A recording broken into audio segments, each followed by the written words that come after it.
réputation de comédien plein d'avenir. Les critiques de River's Edge ont braqué les projecteurs sur lui. À sa sortie, le film a fait beaucoup de bruit. Et tout de suite, Kennu a fait l'objet de toutes les attentions. En quelques mois, Kennu décroche son premier rôle dans la comédie de Dino De Laurentiis, Bill and Ted's Excellent Adventure. Il a pour partenaire un petit nouveau du nom d'Alex Winter, qui est lui aussi sidéré par l'humour outrancier du scénario. Tous deux commencent aussitôt à préparer leur rôle. Je débarquais de New York, lui de Toronto. Ensemble, on traînait sur les plages, on s'habituait à l'oreille à la façon de parler d'ici. Mais avant la sortie du film, le groupe De Laurentiis fait faillite, mettant au placard le film fini, mais privé de distributeur. Malgré ce contretemps, Kennu ne reste pas désœuvré et sa cote hollywoodienne continue de grimper. Il touche désormais les bénéfices financiers de sa florissante carrière. Quand il a commencé à avoir des rentrées d'argent, Kennu s'est mis à dépenser son fric en moto. Les motos, c'est sa passion. Il s'est mis à parcourir Los Angeles de nuit à très vive allure, souvent sans casque.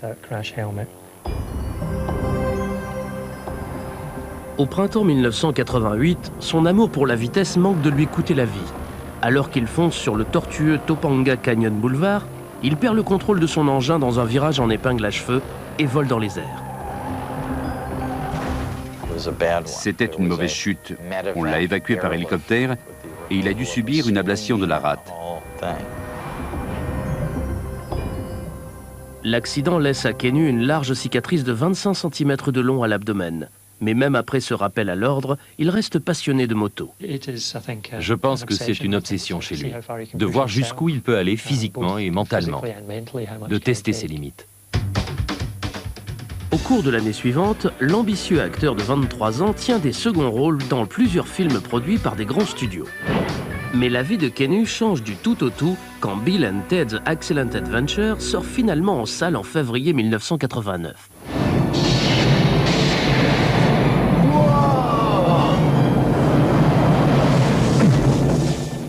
Strange things are afoot at the Circle K. Les jeunes se pressent pour voir la comédie fantaisiste dont les héros sont deux ados qui voyagent dans le temps pour réussir une épreuve d'histoire. You are going to have the most excellent adventure through history. No way. Yes way, Ted! Le film fait un malheur et Kennu est présenté comme un acteur comique prometteur. Son interprétation de Ted Logan, adorable mais idiot, fait rire toute l'Amérique. All we are is dust in the wind, dude. Soudain, les deux jeunes comédiens se retrouvent sous les projecteurs. Kennu et son partenaire ne sont pas préparés à être hissés au rang d'idole des ados californiens. Party on, dudes! Ni l'un ni l'autre, on ne s'attendait à ce genre de réaction. Personne ne s'attendait à ce que le film ait un tel impact culturel. Ça a radicalement changé nos vies à tous les deux. On était de parfaits inconnus et en quelques heures, on était devenus des stars. Cette notoriété était assez écrasante pour Kennu. Il était soudain redevenu ce personnage et s'était en quelque sorte réinstallé à Tedville. Le rôle de Ted dans Bill et Ted, c'est le rôle qui définit Kennu Reeves. Dans l'esprit de beaucoup de gens, ce film crée la première image de Kennu Reeves, celle du personnage de Ted, un bonnet. Quand Orion Pictures décide de faire une suite, Les aventures de Bill et Ted, Reeves et Winter signent pour reprendre leur rôle. Mais la suite de 1991 n'a ni le succès ni l'humour du film précédent.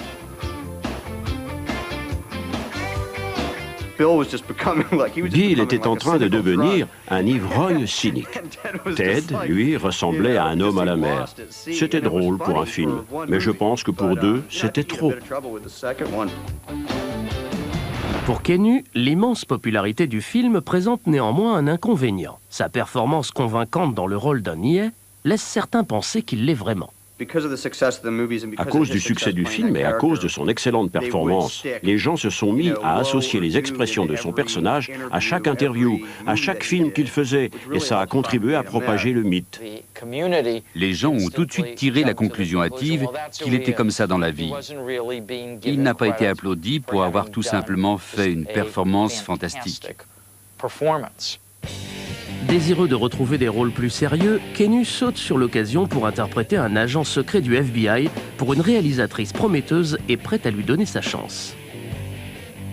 Le studio a dit « Vous ne pouvez pas donner une arme à Ted. » C'était idiot.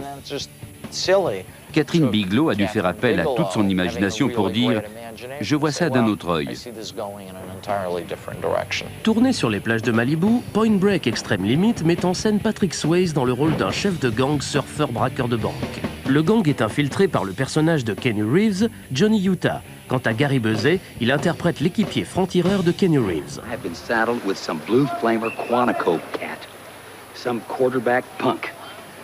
Johnny Unitas or something.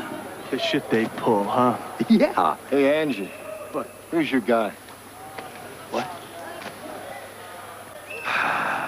Pappas. Angelo Pappas. Punk. Quarterback Punk. Il y avait une terrible intensité sur le plateau, avec toutes les énergies, les égos des uns et des autres, et les artistes formidables rassemblés là. 4 months. June, October. Same the year before. That's right. We have 1 more month. We won't see him till next summer.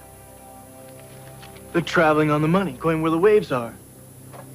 That's right. The ex-presidents rip off banks to finance their endless summer.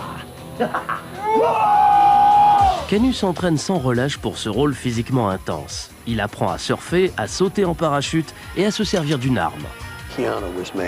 Kenu était fait pour le rôle. Son personnage dans le film, c'était lui dans la vie. Autrement dit, Kenu n'avait pas besoin de jouer la comédie. Quand le film sort en juillet 1991 aux États-Unis, il se fait descendre par la critique. Pourtant, Point Break Extreme Limit est l'un des grands succès de l'été. Kenu fait un tabac auprès du public. Il est en passe de devenir un nouveau genre de héros d'action. Quand le film a commencé à être projeté, la réaction du public a été très positive. De ce film, il a émergé comme un héros d'action d'un genre nouveau, sensible, privilégiant le dialogue à la violence. Ce film a vraiment fait de lui une star. Quand il ne travaille pas, Kenu trouve le temps de faire du hockey, de la moto et de la musique avec ses amis dans sa maison de Beechwood Canyon à Los Angeles. Il vivait juste à la base de la pancarte Hollywood, la dernière maison. C'était un espace spacieux et ouvert avec des amplis, des cordes, des guitares, une salle de jeu de garçons. Il y avait toujours des gens chez lui. Il donnait ses clés à ses potes musiciens et on venait, on répétait. On y voyait un groupe différent chaque soir. River Phoenix venait jouer de temps en temps. Tout comme Kenu, River Phoenix est un jeune acteur plein d'avenir doté d'un style bien à lui. Kenu et River se découvrent une passion commune pour le rock'n'roll et pour Shakespeare. Ils ont tous deux le désir d'élargir leur horizon professionnel. Durant l'hiver 1991, la chance leur sourit. Le réalisateur Gus Van Sant leur soumet son dernier scénario, My Own Private Idaho. Van Sant, réputé pour sa direction d'acteur très exigeante, les retient pour interpréter les deux acolytes dans une histoire controversée d'une bande de gigolos dirigée par l'acteur William Richard. Van Sant s'inspire de Henri IV de Shakespeare que Kenu adore. Kenu avait en lui la force de ce personnage. Il devenait ce personnage princier. On jouait du Shakespeare. You will be the hatchet man, Bob. That will be your job. And so there will rarely be a job hatcheted. It will all be just one endless party. Je connais très peu de jeunes acteurs prêts à tenir des rôles de ce genre, comportant un risque émotionnel. Interpréter un personnage homosexuel, c'est une idée dangereuse. Mais ça n'a pas fait reculer Kenu. Je pense qu'il voulait explorer cette facette de la vie qu'on ne voit jamais, ou qu'on ne veut pas voir et qu'on évite. What do I mean to you? What do you mean to me? Mike, you're my best friend. I really want to kiss you, man. only have sex with a guy for money. Yeah, I know. La critique salue l'interprétation de Kennu, celle d'un gosse de riche qui s'encanaille avec des prostituées. Cependant, les écoutiers s'en donnent à cœur joie. Ils s'interrogent sur la sexualité de l'acteur. Comme Kennu n'étalait pas sa vie privée, beaucoup de gens lui demandaient s'il était hétéro ou s'il était homo. Il a souvent répondu « On s'en fiche, est-ce que c'est important? C'est un détail qui ne concerne personne. » Les rumeurs sont toutefois éclipsées par sa performance poétique à l'écran. Il est désormais considéré comme un acteur audacieux au succès populaire. Mais Kennu approche de la trentaine et la concurrence pour décrocher des premiers rôles va contraindre l'acteur aux allures de garçon à devenir un homme.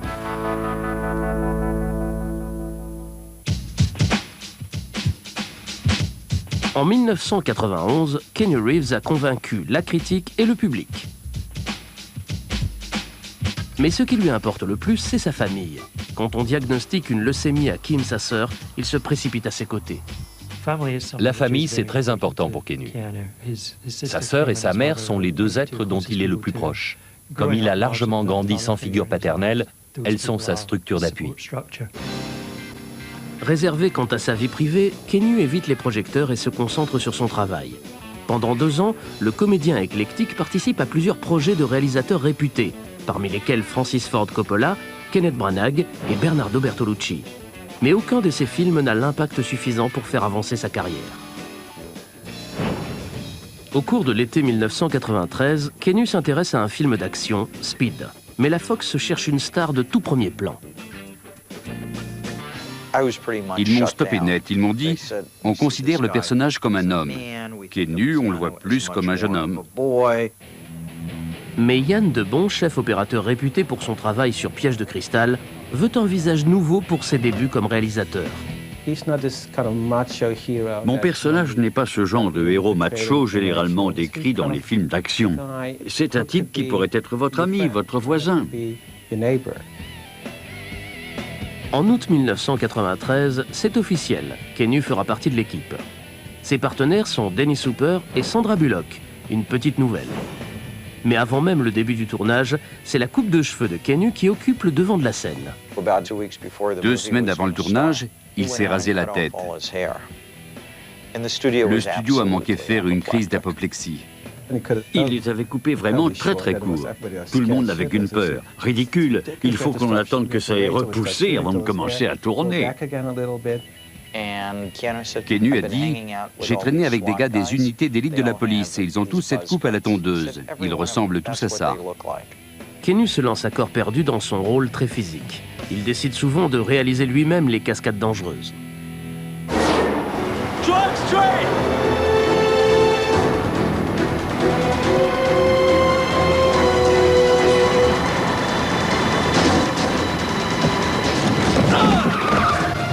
Sorti en juin 1994, Speed entraîne les spectateurs dans une aventure grisante, celle d'un flic impétueux confronté à un terroriste doublé d'un maître chanteur.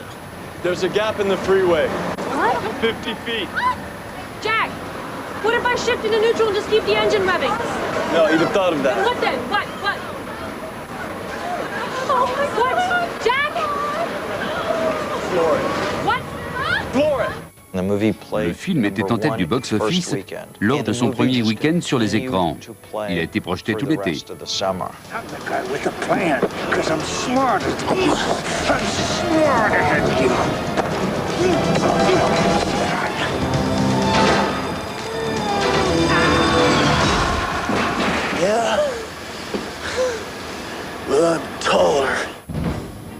Speed engendre des recettes de plus de 200 millions de dollars dans le monde entier et transforme Kennu en superstar international.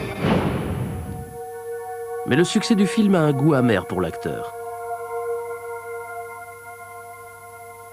Quelques mois auparavant, River Phoenix s'est écroulé mort à la sortie du Viper Room, une boîte de nuit hollywoodienne. L'autopsie a révélé que c'était une combinaison mortelle d'héroïne et de cocaïne qui avait coûté la vie du jeune surdoué. Il a été profondément touché par la mort de River. J'ai senti qu'il vivait ça comme la disparition d'un frère, en quelque sorte. Quelqu'un qu'il admirait vraiment. Il a été extrêmement choqué et bouleversé par ce décès. Pour empirer les choses, quelques jours après la sortie de Speed, Kenyu apprend que son père, avec qui il est brouillé, vient d'être arrêté et inculpé pour trafic de stupéfiants à l'aéroport Hilo de Hawaï. Comme tous les autres aspects de sa vie privée, Kenyu se refuse à commenter publiquement l'arrestation de son père. Kenyu est très discret sur les choses qui ne le satisfont pas. Il a déjà assez de problèmes avec les gens dont il se préoccupe et les événements de sa vie. Kenyu ne commente pas ses problèmes de famille. Il profite de son succès pour tenter quelque chose de nouveau. Les 2 années qui suivent, il refuse plusieurs rôles dans des films à gros budget. À la place, il accepte un cachet raisonnable pour jouer Hamlet au Manitoba Theatre de Winnipeg au Canada. Ce qui l'intéresse, c'est le travail. Le travail, tout simplement. Dès les premiers jours, quand il n'était qu'un jeune acteur qui avait besoin d'interpréter depuis Mercutio jusqu'à Hamlet. Le travail, encore et toujours. Comment continuer à grandir et à s'exprimer par le travail?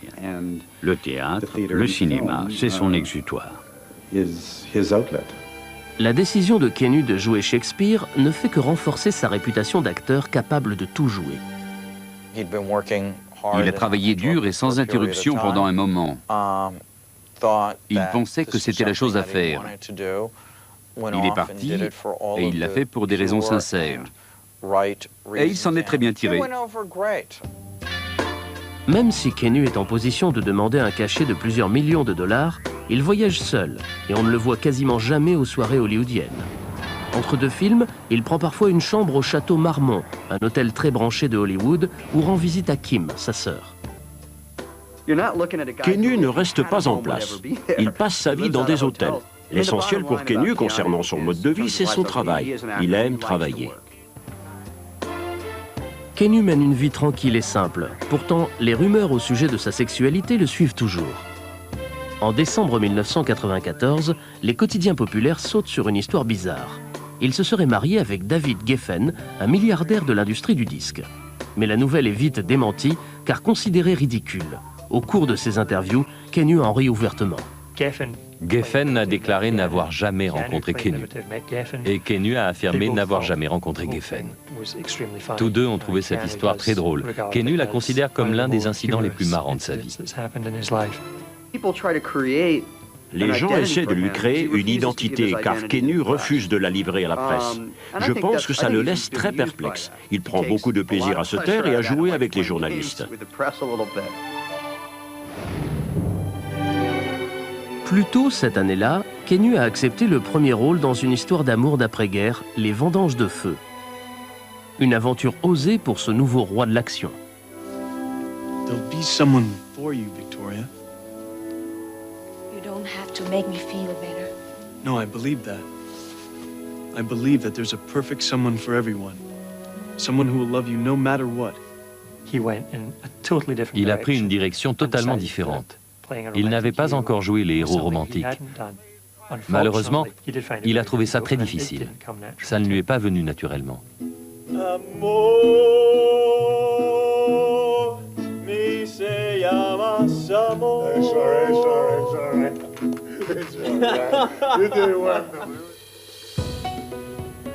Les Vendanges de Feu reçoit un accueil assez froid.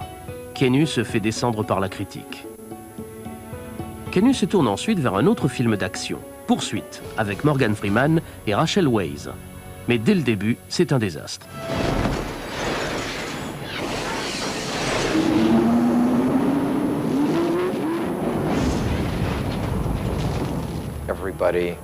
L'équipe allait de l'avant en espérant qu'il y aurait un scénario avant le début de la production, mais il n'y en a jamais eu. Je pense que ça a été une expérience malheureuse pour Kenyu.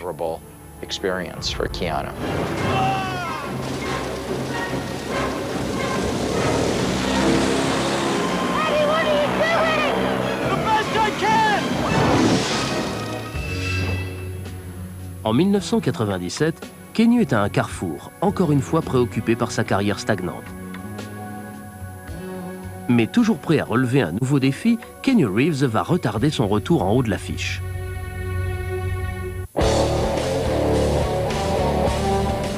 À 30 ans, Kenyu Reeves laisse en plan sa carrière de comédien pour s'adonner à un autre mode de créativité, la musique.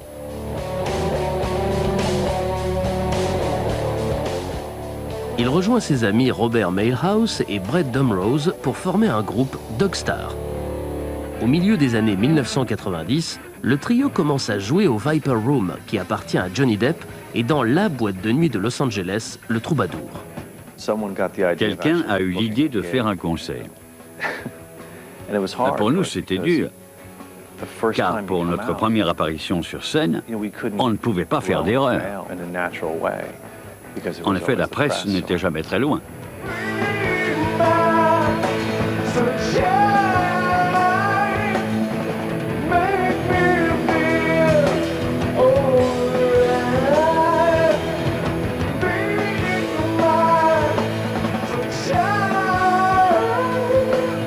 Le groupe se fait rapidement des fans enthousiastes et fidèles. Il y avait à peu près 250 gamines de 14 ans. La salle était divisée en deux, comme la mer Rouge. Une moitié était vide. L'autre, où jouait Keanu, était prise d'assaut par les filles qui tentaient de s'approcher le plus possible de lui.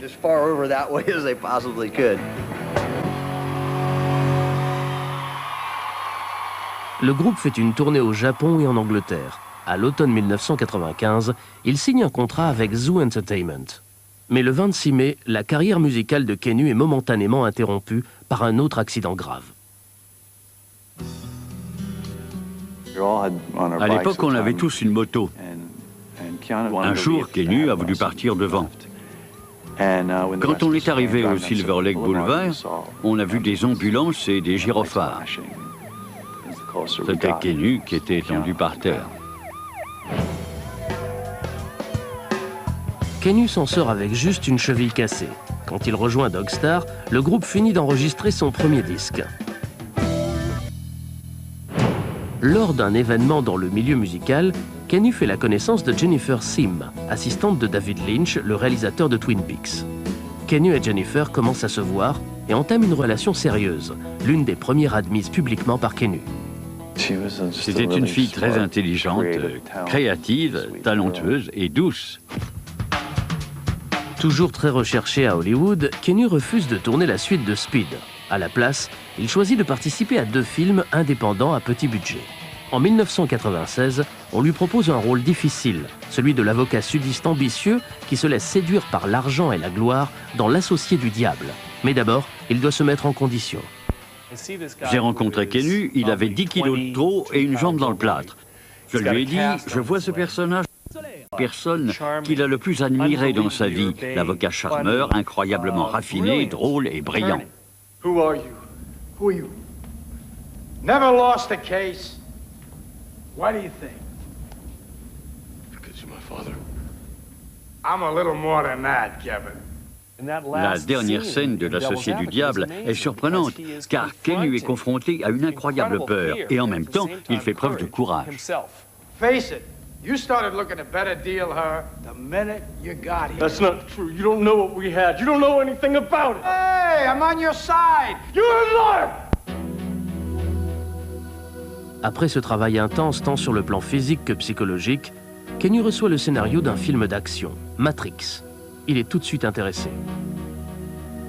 Il a dit, je ne sais pas qui ils finiront par choisir, mais s'ils prennent un autre que moi, c'est qu'ils sont idiots. Je comprends parfaitement le personnage. La moitié du temps, je ressens la même chose que lui quand je me réveille. Dans ce thriller futuriste, Keanu tient le rôle principal, celui de Neo, un pirate informatique surdoué qui découvre qu'il vit dans un cauchemar totalitaire contrôlé par des ordinateurs. Il est recruté par des cyber-rebelles, interprétés par Carrie-Anne Moss et Laurence Fishburne.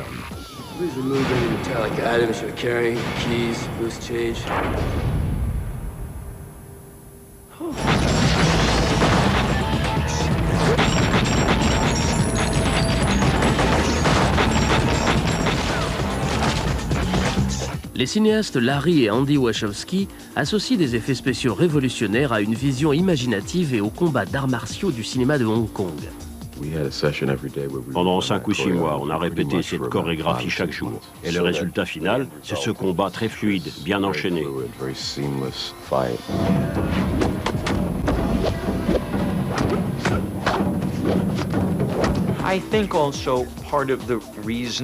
Une des raisons pour lesquelles ça a été une expérience fantastique pour Kennu,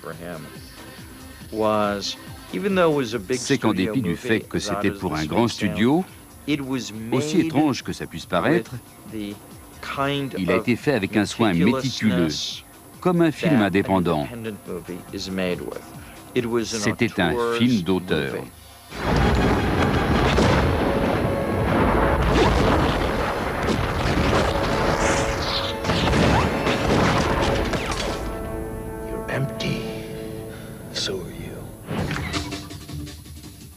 Sorti le 31 mars 1999, Matrix fait un tabac en salle aux États-Unis. Les recettes atteignent 27 millions de dollars dès la fin du premier week-end. Au cours du printemps et de l'été, l'aventure futuriste en met plein les yeux aux spectateurs du monde entier et devient l'un des plus gros succès de l'année. Keanu Reeves gravite désormais dans la stratosphère des plus grands. Et ce n'est pas fini. En moins d'un an, son monde va être bouleversé.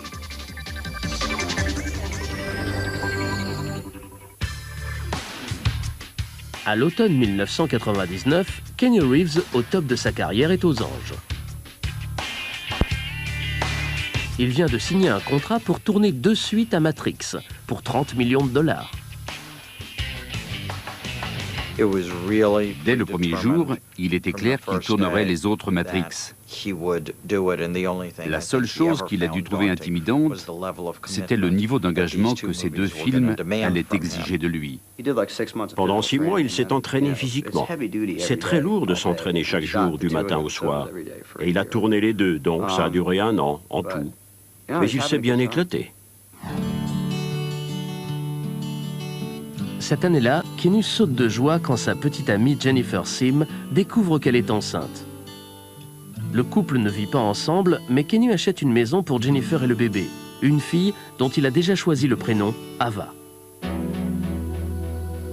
Mais quelques semaines avant la date prévue pour l'accouchement, une échographie révèle que le bébé est mort. Keanu et Jennifer sont anéantis. Il était très heureux à l'idée d'être papa. Comme n'importe qui d'autre. Il a connu un moment difficile, une épreuve de plus qui l'a marqué. Leur couple ne résiste pas à cette tragédie. Ils se séparent. Keanu se consacre entièrement à son travail. Il accepte 4 projets de films différents et achève un 2e disque avec Dogstar en juillet 2000. J'admire et je respecte sa capacité et son courage d'aller de l'avant, de faire ça pour lui, car c'est quelque chose qu'il fait pour son propre plaisir et pour mûrir. Un peu plus d'1 an après, Keanu subit une autre perte qui le terrasse. Vers 6 h du matin, le 2 avril 2001, son ex-petite amie Jennifer Sim perd le contrôle de sa voiture dans Hollywood et trouve la mort.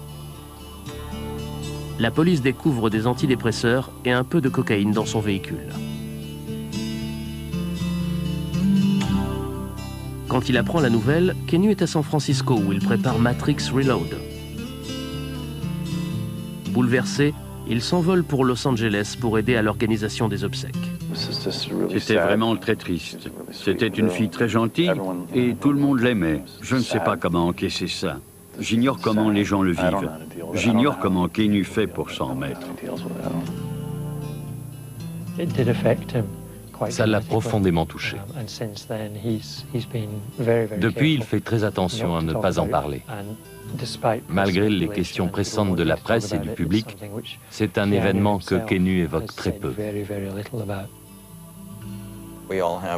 On a tous des fardeaux émotionnels. Je pense que Keanu est jugé sur son travail et pas sur ce qui se passe dans sa vie privée. D'ailleurs, ces 2 domaines n'ont pas grand-chose à voir. Keanu pleure Jennifer en silence, mais apprend à ne pas perdre espoir et à aller de l'avant. Keanu est un dur à cuire. Je pense qu'il est doué pour essuyer les tempêtes, car il sait les affronter. Fin 2002, le tournage des 2 suites ultra secrètes de Matrix s'achève. Avec un budget dépassant les 300 millions de dollars, Matrix Reload et le dernier épisode de la trilogie Matrix Revolutions sortent dans les salles américaines en mai et en novembre. 2003 est incontestablement l'année de Keanu.